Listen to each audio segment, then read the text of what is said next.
but what do we do with the individual patient that is suffering from obesity?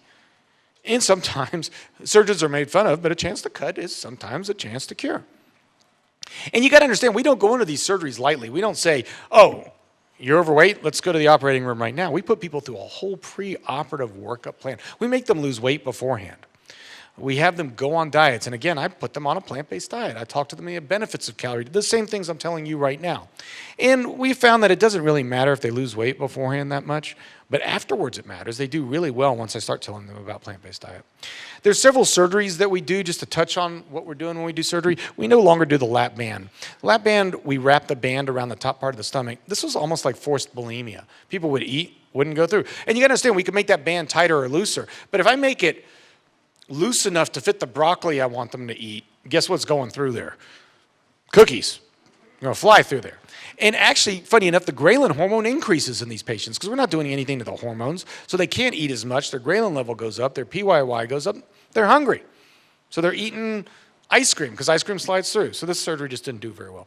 Gastric bypass is the old tried and true. What we're doing in the bypass is we're cutting and separating this little piece of the stomach from that part of the stomach, and we're bringing up a piece of intestine and joining it up here. Now what happens with that, they can't eat as much because the stomach's smaller, but because we're bypassing food from the stomach, ghrelin level drops.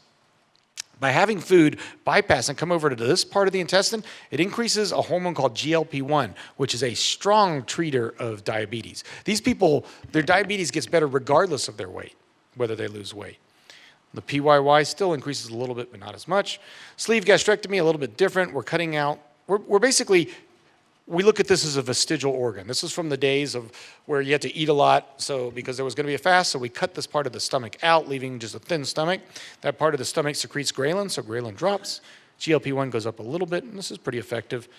Duodenal switch this is a malabsorption procedure. It kind of takes food and puts it almost all the way at the colon before it gets digestive juices, so you just don't absorb as much. This is the most effective surgery for weight loss, but there's a lot of vitamin deficiencies, so it's not done as much.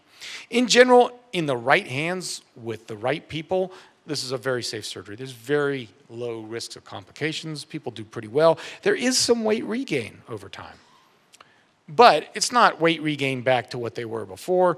And I would say that my experience is like this because instead of telling them to eat a high-protein diet like a lot of my colleagues do, I'm very big on obviously a whole food plant-based diet. So let's go back to my buddy, Marcus. After knowing all this, Marcus and I sat down and talked. And I said, Marcus, I could do this surgery on you, but it is just a tool, all right? Lifestyle's the important part. The tool is there to overcome the fact that your dad, your grandfather, your uncles were all obese. The tool is to combat the fact that you were in fat camp since you were 5 years old. The tool is to get there so that you're not hungry and have that constant feel like you can't get satisfied, which he told me he had. But you still got to do the right things. You still got to move. We got to get exercise. I need you eating plants. And he said, I promise you I will do that all, doctor. And in fact, if I do it, you got to promise me you will do a triathlon with me because I'm going to do a triathlon. Imagine a 500-pound guy telling you he's going to do a triathlon with you. Well, here we are a year later, finishing a triathlon together. This was an Olympic triathlon, which is it's a mile swim, 25-mile bike, and a 6-mile run. That wasn't enough for him, so he went on to do an Ironman. Yeah, and here he is. He's finishing an Ironman. He always carries a picture of what he used to look like with him to just remind himself. So, yeah. And here we are together afterwards. He's now a plant-based Ironman. So you really can't make these changes. And the thing is, this is not like an isolated one-off patient. I mean, I see these kind of huge changes. It's the joy in my life to see this every day. I get to do it every day. So it is an existential crisis going between this like very Western medicine versus this very more Eastern idea of food as medicine.